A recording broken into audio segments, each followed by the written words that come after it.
Okay, awesome. Well, welcome everyone. We're here to talk about the Benjamin A. Gilman International Scholarship for Education Abroad programs. My name is Drew Doty. I use he, him, his pronouns, and I am an Education Abroad Coordinator in the Office of International Programs.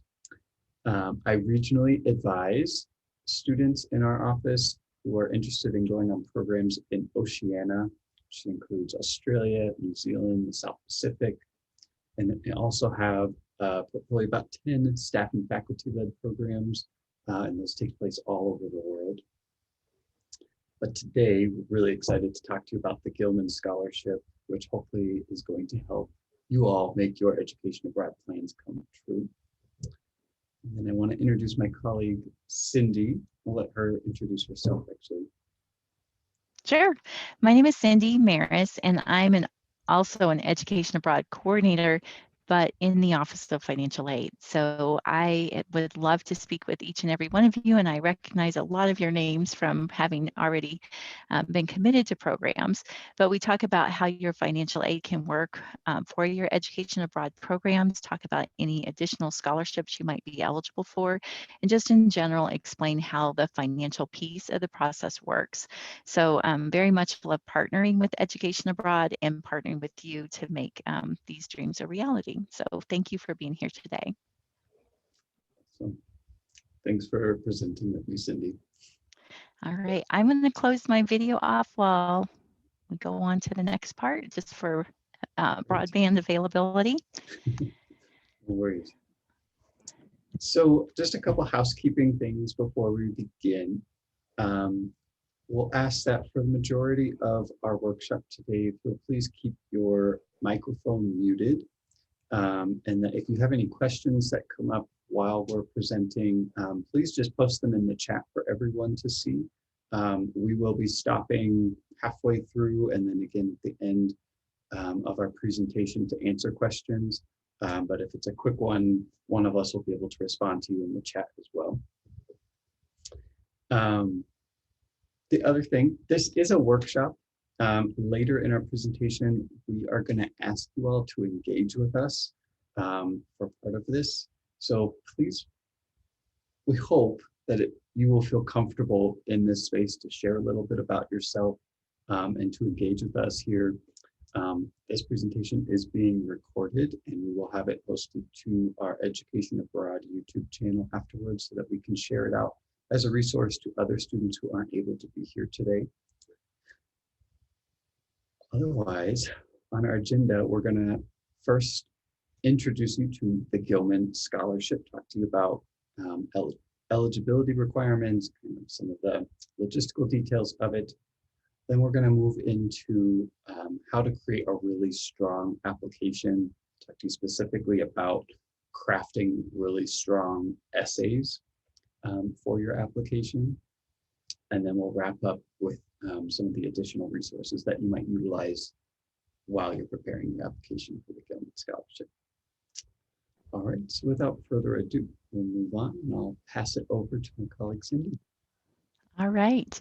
Well, as you can see from the slide, over 2,800 scholarships are available each year with awards up to $5,000. The dollar amount of the awards are going to vary by the number of applicants, but traditionally we'll see $4,000 awards for fall and spring programs and up to $3,000 on average for summer programs.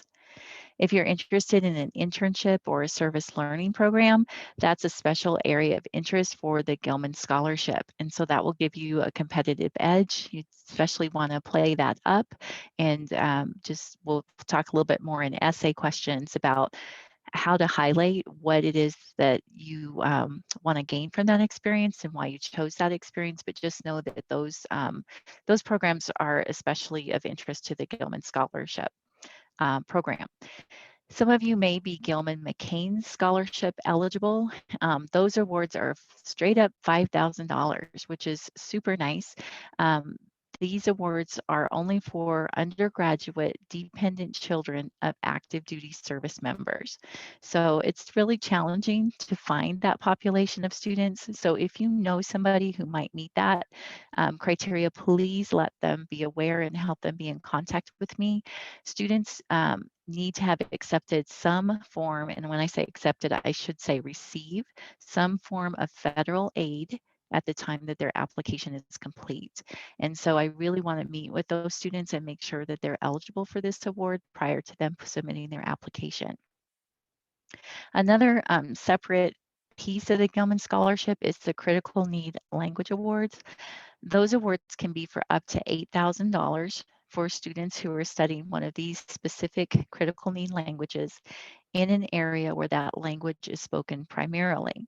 So if you want to study Chinese in Paris, it's probably not going to be a good application for you. So you really want to be having a focus on learning that language and having that in that culture. And for that reason, typically students are awarded this for full semester programs or the whole year programs where they can really be in depth with these languages. We oftentimes recommend that students consider not applying for the Critical Need Language Award. And the reason is that there's very few of these awards provided. And if you aren't selected for a Critical Need Language Award, you won't be put into the regular Gilman pool. So the philosophy is that it may be more to your benefit to apply for the regular Gilman scholarship and then discuss the fact that you do have a passion in one of these critical need areas, that you do want to study that, and give yourself a really strong Gilman application where there are a greater number of awards available to be provided. So do with that as you will, but that's the general philosophy that we're going with now. Please know that within the Critical Need Language Scholarship, there is additional essay that you'll fill out as well. We're often asked how many people win this scholarship. At CSU, it's generally 1 in 4 students who apply are recipients of an award. And primarily that happens for students who plan ahead, proofread their essays, have them proofread by somebody else, work with their education abroad coordinator to help craft a really strong application. And so we'll cover that in greater detail, but just to say that it is competitive, but it is possible too. So that's what I want to get across there. In terms of impact, the goal of the Gilman Scholarship is to increase diversity abroad. And so you can see from this slide that 68% of, um, oh, we haven't switched slides yet. There we go. Sorry. All right, now we're together. Sorry, Drew. We'll work out our system here. Sorry about that. So, sorry, I moved on. So within the Gilman, it is the goal to increase diversity. So from the candidates who have been awarded the Gilman Scholarship, 68% of them said that they would have not have studied abroad without the Gilman Scholarship. You can see that 46% were first-generation college students. I myself is a first generation college student, and I never would have imagined being able to go abroad. But the goal here is to increase those number of students who didn't see it for themselves to see that they too can go. STEM majors are a big percentage of students who go abroad, which can sometimes be surprising because that's especially hard for some STEM majors to make that work. But we do see a good percentage of them, as well as 40% who've studied a critical language. So the Gilman definitely has a big impact in increasing diversity abroad. And you'll see from the essay that the goal is for current recipients of this award to help encourage other students as well to see it for themselves.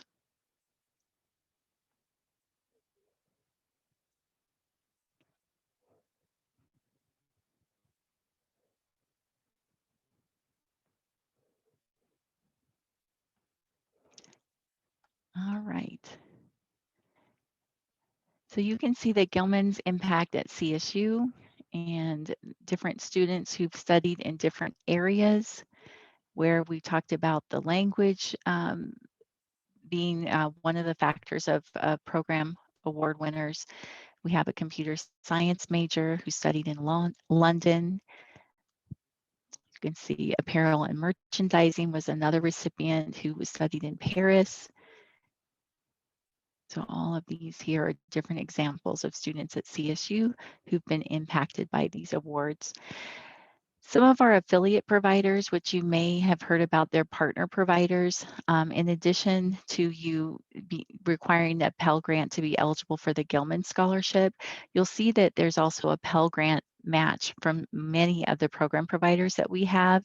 And so that further it kind of has a multiplication factor on your Gilman Scholarship that you can use. You're getting a Pell Grant from CSU, and you may also get a Pell Grant from one of your program providers as well. One of our providers, AIFS, also awards scholarships simply for applying for the Gilman Scholarship, even if you're not awarded. So there's a number of other program providers that will specifically provide scholarships for students who demonstrate high financial need by being eligible for the Pell Grant. So just want to let you know that there's a number of programs available, and that with your Pell Grant eligibility allowing you to be eligible for the Gilman Scholarship, just know that there's additional opportunities for scholarships that can come from different program providers as well.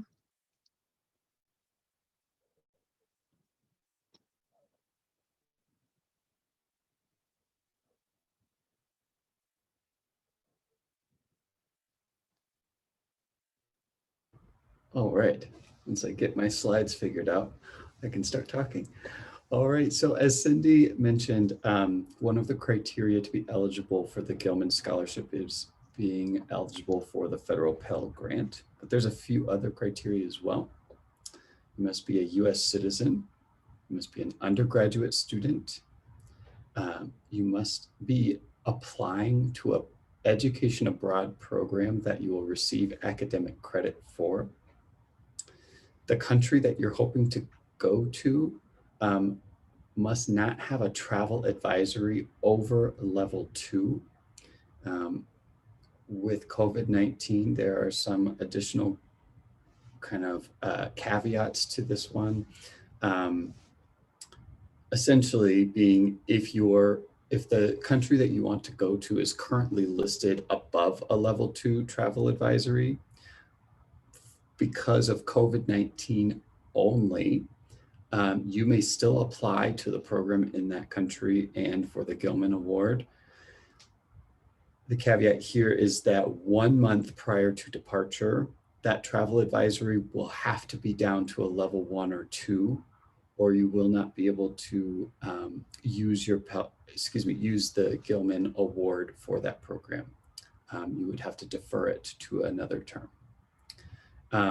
Then there's some other things. We get questions in our office often about travel advisories. So there's certain countries where the country as a whole is at a travel advisory level 2, but certain regions of that country are actually at a level 3 or 4.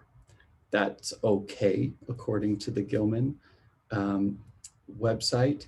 It's just if the country as a whole is at a level 2. And they may ask you, if they see that you're going to a country that has regions with level 3 and 4, they may ask you to clarify where specifically in the country you will be. All right, and then the last requirement is that your program should be at least 21 days in length.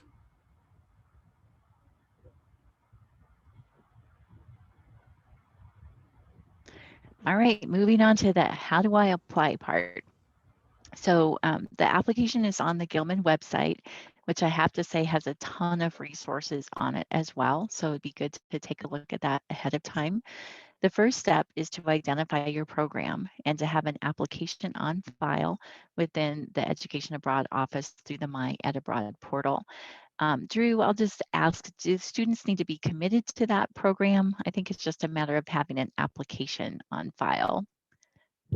That's correct. You just have to have the application and be actively working on it. Perfect. Just wanted to clarify that. We'll discuss the essays next, the statement of purpose essay, as well as the community impact essay. We'll cover those in detail. In regard to the transcript requirement, you can provide either an unofficial or an official transcript. Either one is fine. There is no GPA requirement for the Gilman, just so that you're aware of that. But I think they're mainly looking for your major and to seeing if that lines up with what you're saying on your essay in terms of why you're going and doing the program that you're specifically doing.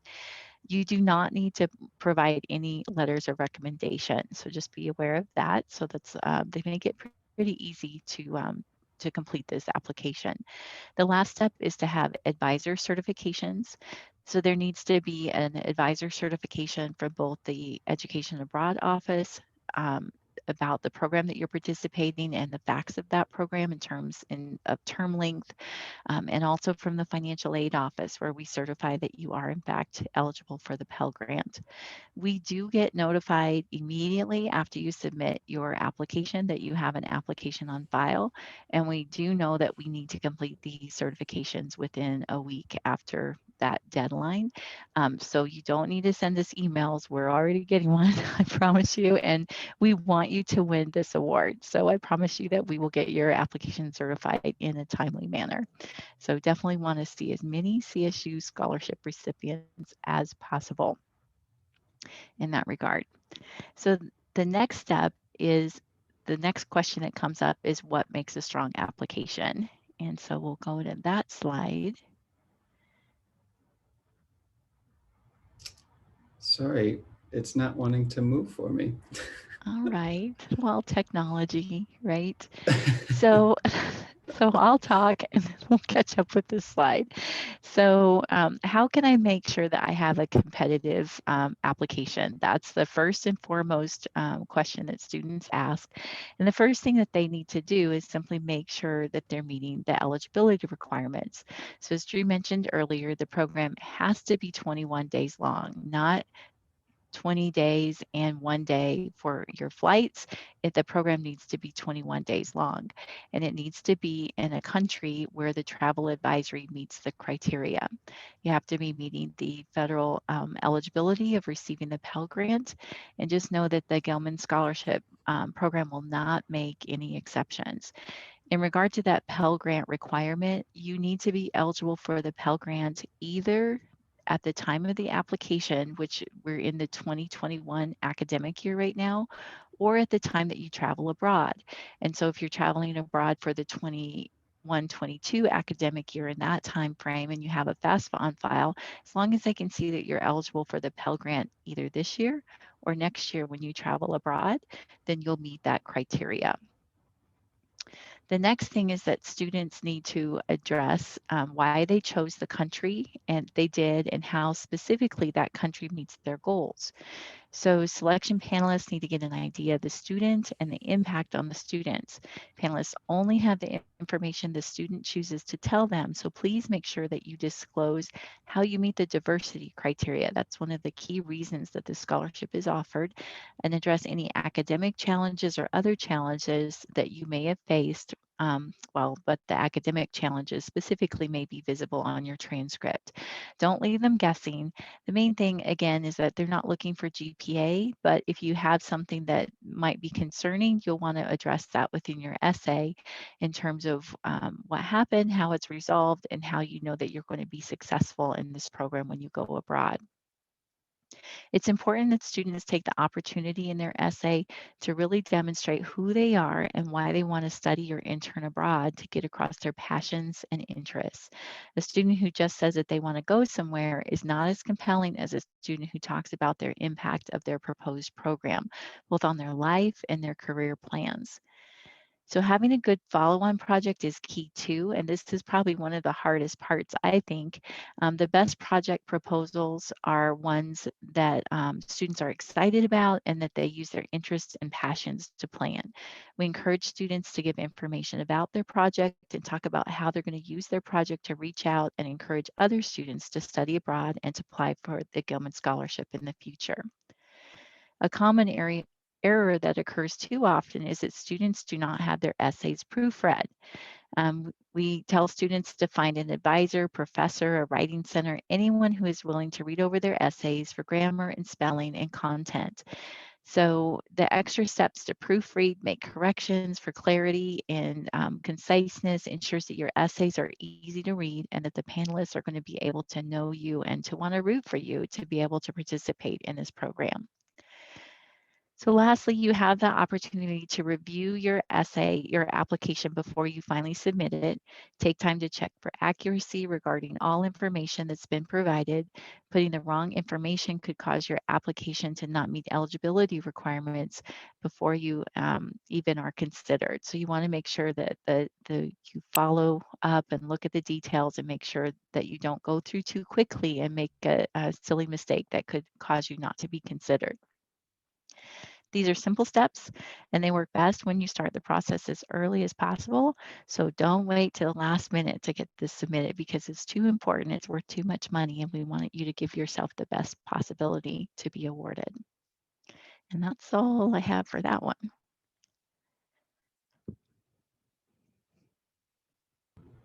All right, looks like our slides are working again. Thank you all for Yay. your patience.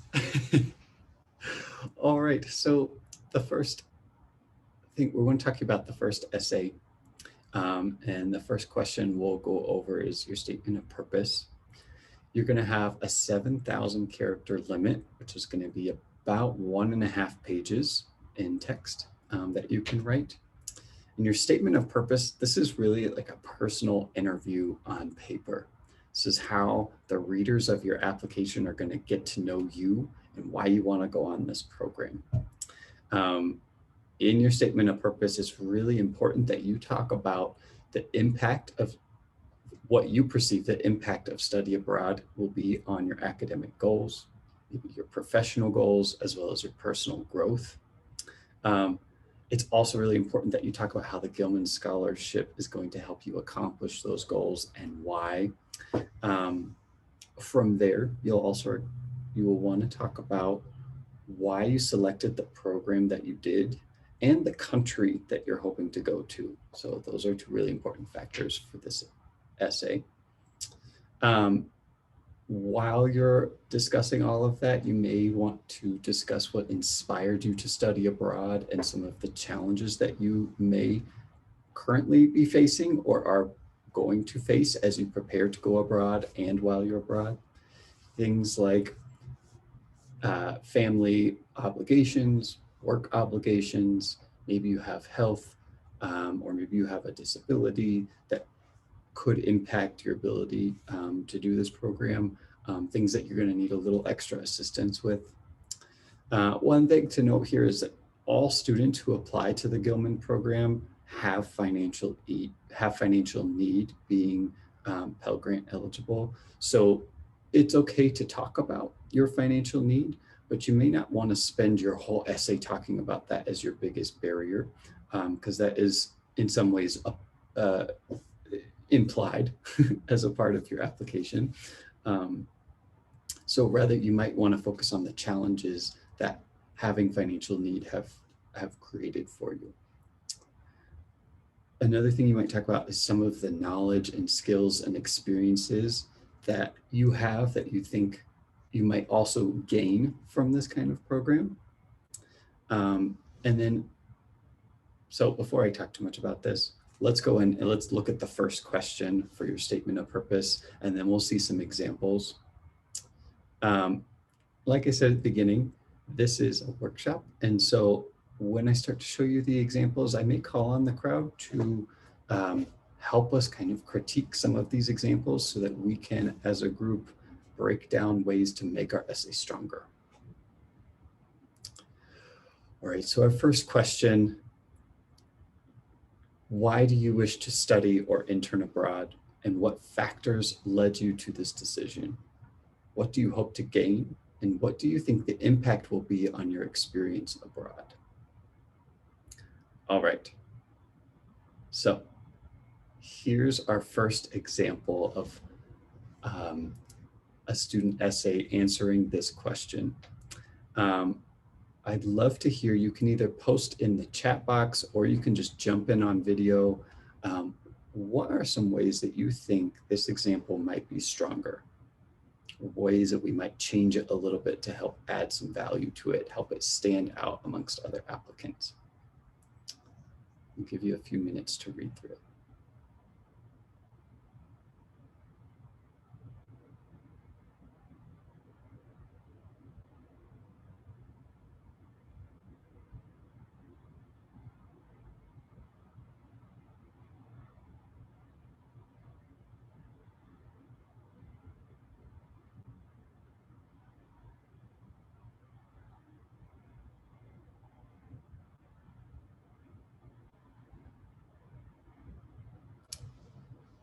I can get us started.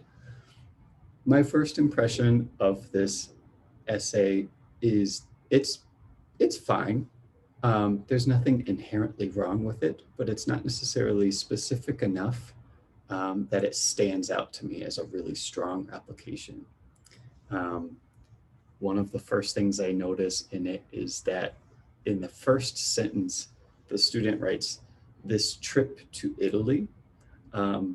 In this case, I might choose to rephrase that to say this program to Rome, Italy, for example. So it just gives a little more specific context for the reader to understand what exactly you're doing. A trip kind of sounds like a vacation, whereas education abroad program might connotate something a little more enriching educationally. And then where Italy is a big country, albeit smaller than the United States, it's still big. And so giving them really precise locations of where you might be can be helpful for the reader as well. Any other ideas out there of how we might strengthen this example? On your second sentence in there, where it says, "I will get the opportunity," wording change might go better with, "This will allow me the opportunity to learn and develop intercultural communication skills," just to strengthen it some. That's awesome. Yep, I really like that change. And I think it does strengthen the sentence a lot as well. Thank you.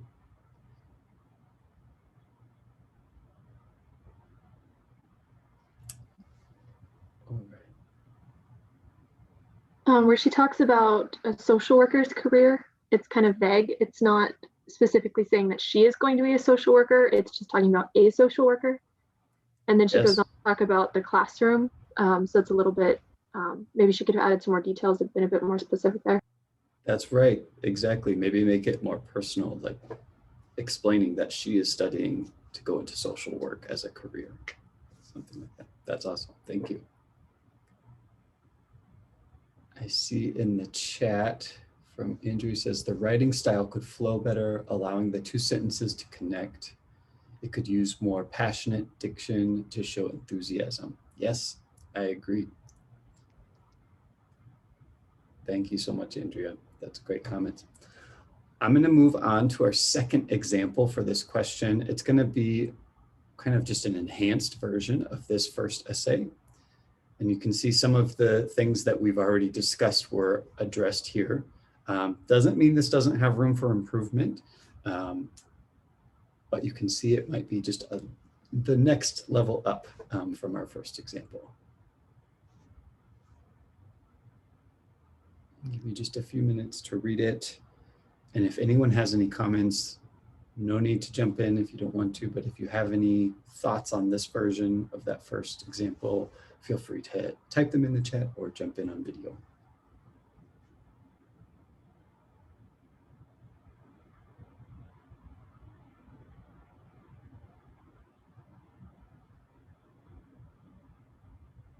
You're right. Definitely see where there's areas of improvement that have been mentioned earlier, and just providing maybe a little bit more meat or specifics to this in terms of, is there a specific class that would be helpful, that would be engaging for their program. Yep, exactly. I think overall, we could probably add a few more sentences to this one to make it really more precise, like you're saying, give it some more bulk.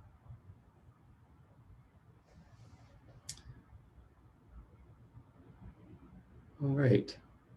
Unless there's any other lingering comments about this one, I think we can move on to our second question.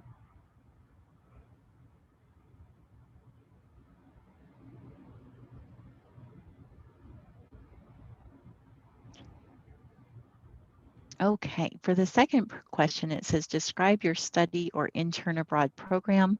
What factors led you to study this program and length of study? So I think we've talked a little bit about that, but here's our first example.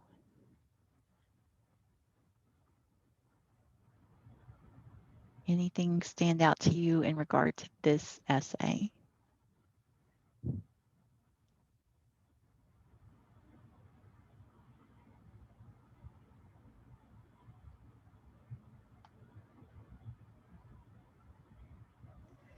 I see a comment here. It just needs to be more specific.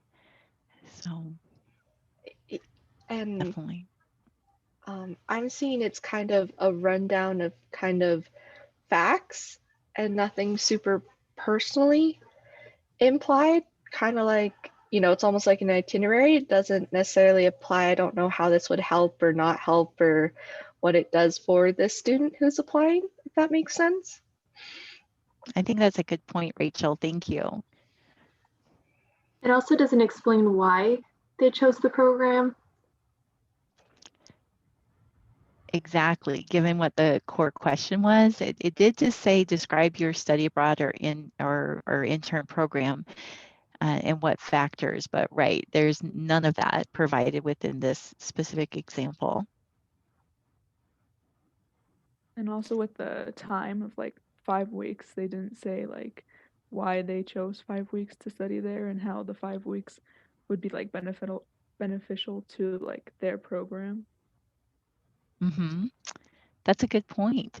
And sometimes students choose 5-week programs versus 1-semester programs because of finances or commitments that they have at home. And so that might be another relevant point to bring out within an essay. I see another comment in chat. Says it should go in depth of what you will actually be doing, what you are studying, i.e. language, culture, science, etc. What will you be doing in the classroom Monday through Thursday? Good point there. Thank you, Rachel. Want to move on to the next one? Before we move on, I just want to add, this one uses that word trip again instead of talking Yes. about it as an educational program. Really want to drive that one home. I think the use of the word trip or vacation might not go over well for the Gilman readers. Well, the other thing is the weekends will be spent traveling. So again, yes, you definitely want to use that opportunity, but I think it's another place to stress why you'll be traveling to those places. To, you know, what will you be gaining from those other experiences outside of the classroom? So that's another connotation of vacation time versus enhancement time and what it's going to do, how you're going to be investing in yourself during these other opportunities you're taking outside of the classroom. That's right. All right, here's our next example.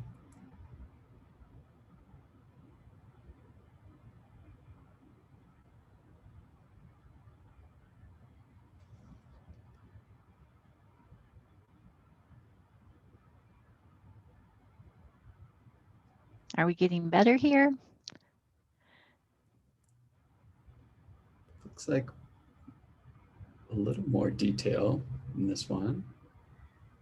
I think this one definitely has more detail, but it's still not quite addressing the main question, which was why.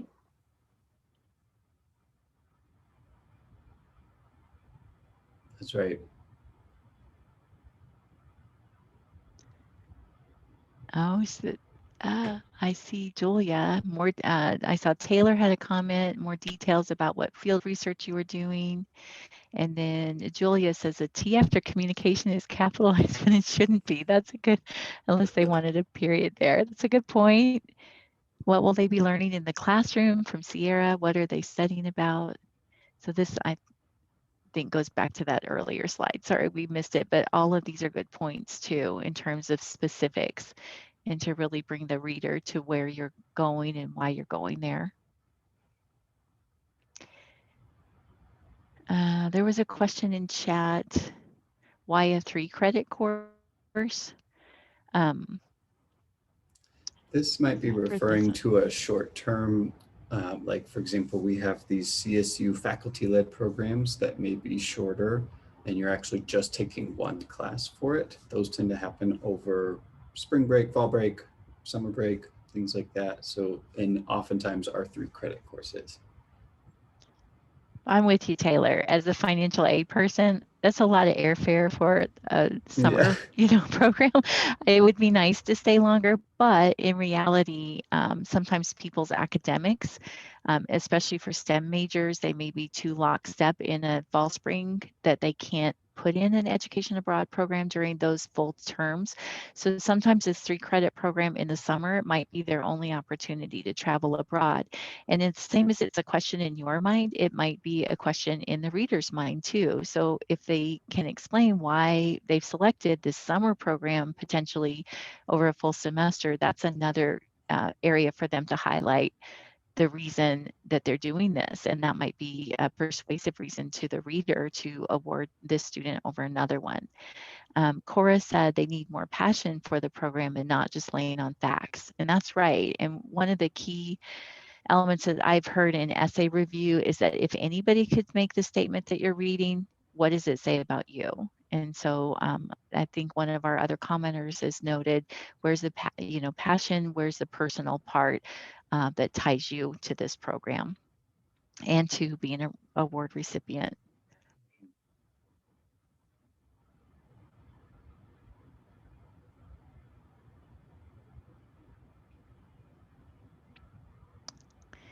And this says it also really doesn't relate what you will be studying to why you personally picked the program. Okay, very good. And we're just reading one sentence out of here, but you don't get a whole lot of room for all of these responses either. So it's important to say as much as you can within those sentences that you do write.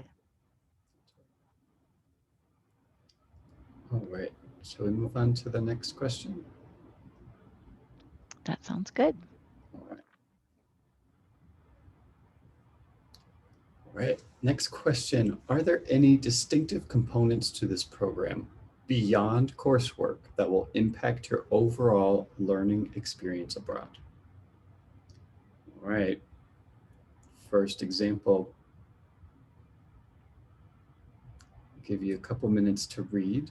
Let us know your thoughts on this essay. Maybe similar to what we've already covered.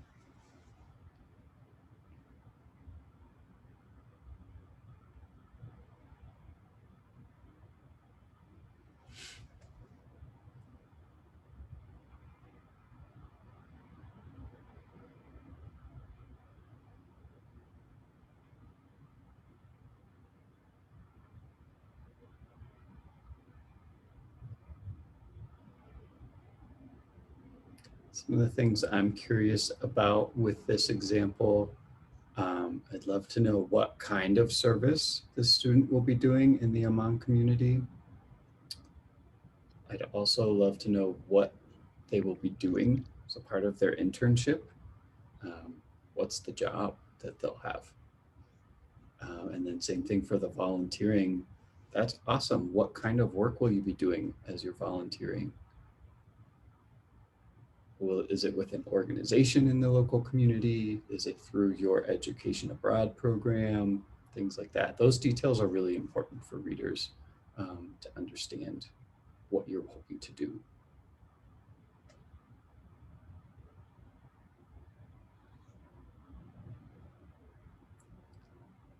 Any other quick thoughts on this one before we move to our second example here?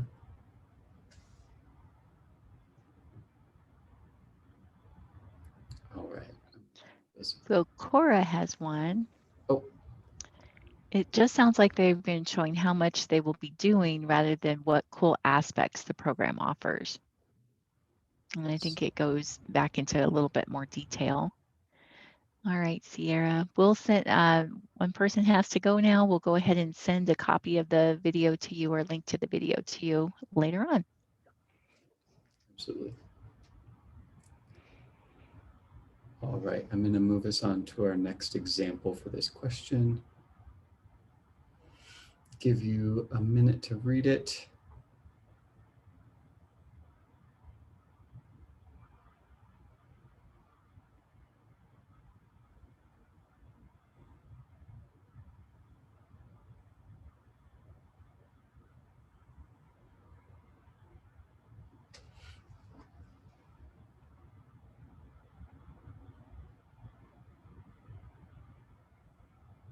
Any quick thoughts on this one?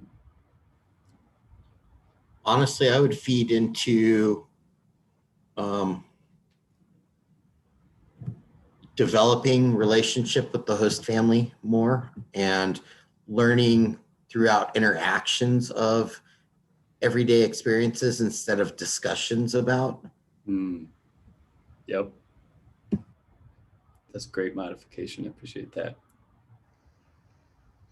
Kind of what was listed is almost kind of things that you could almost do anywhere else in a way, some of it. And so it's kind of what he was saying, just kind of amplify more of unique things that you could actually do here that you couldn't do anywhere else. Yep. That's a really great point.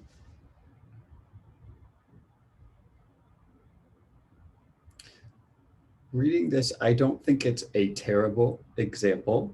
I think that there are some good points here, and it is giving a kind of a clear picture of how this student is planning to develop their Arabic language skills, and helping paint the picture of what that might look like. But I do agree with the feedback that everyone's given so far. It could be made a little bit better, but I like this example more than our first one because it kind of helps draw the reader into what it's going to be like on this program, and what benefits, educational benefits, the student's going to get from it that are not inside a classroom. So.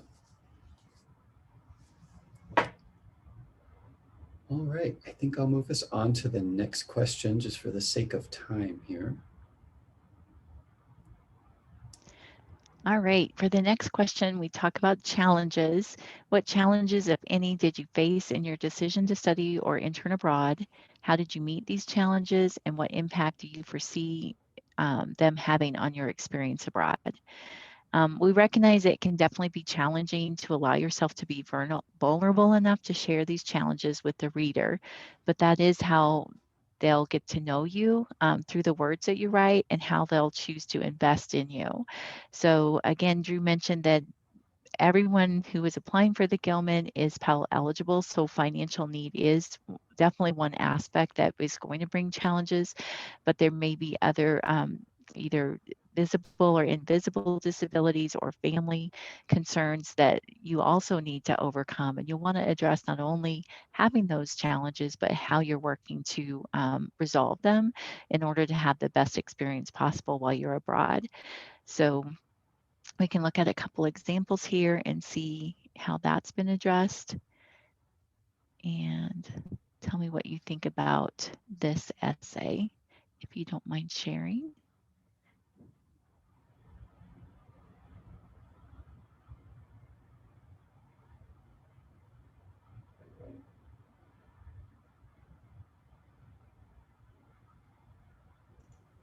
One thing that stood out to me is it's really blunt. They don't add a lot of, maybe the wording could be different. They could have added a little bit more and things like that. Good point. Thank you, Heidi. Do you want to move on to another example? Sure thing. Any other comments here?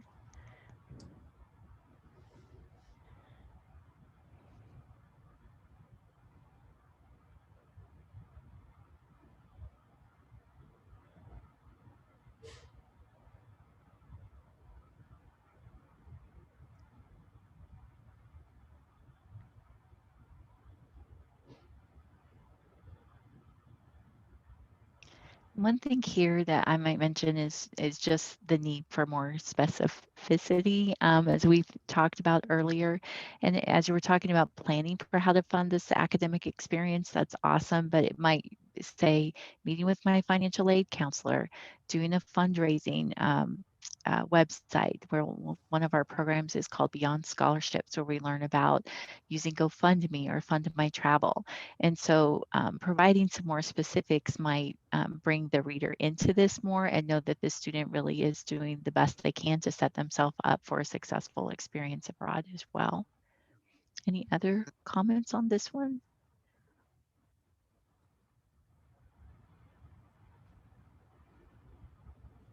I think this is a great enhancement from the first example that we I saw. agree. But I also agree with you. There could be some more details in it that might make it really outstanding.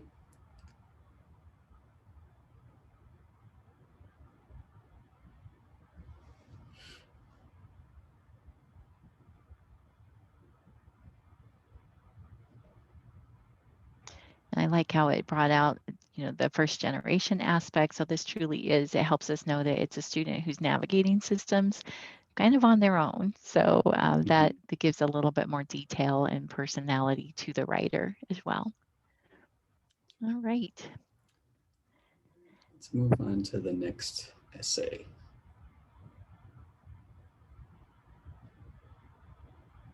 Okay, the next part is in regard to the follow-on service project. So the Gilman Department values the multiplier effect of this program that it can have on campuses and communities. So the follow-on service project proposal essay requires that you design a program to promote study abroad and the Gilman Scholarship. So in this essay, students are asked to map out a potential project for them to complete upon their return to the U.S. that will encourage others to study or intern abroad and spread awareness of the Gilman Scholarship. The project can be completed on their home campus or in their local community. So sometimes we'll see students going back to their high school to do programs with clubs that they might have participated in there, with teachers that they're already familiar with. The other thing is that they want to see that this project is completed within 6 months of their return to the U.S. Key aspects of this essay are the creativity and feasibility. So the Gilman Project advises students to use activities and organizations that they are already involved in as inspiration, so student clubs or academic departments, and can therefore begin discussion of their project with key campus contacts or high school contacts, even prior to being awarded the scholarships. We ask students to consider their award, tools, and timeline when proposing a project for the Gilman Scholarship application.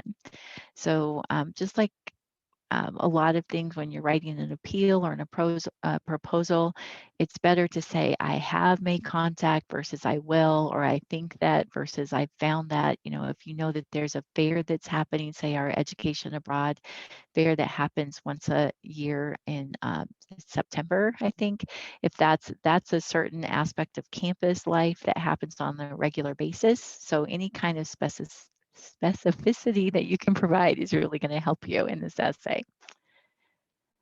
All right. I want to look at some examples of service projects here. So this is projects that other people have done.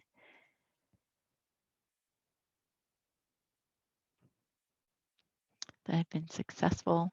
Are there any projects that you can think of right off the bat that you have in mind?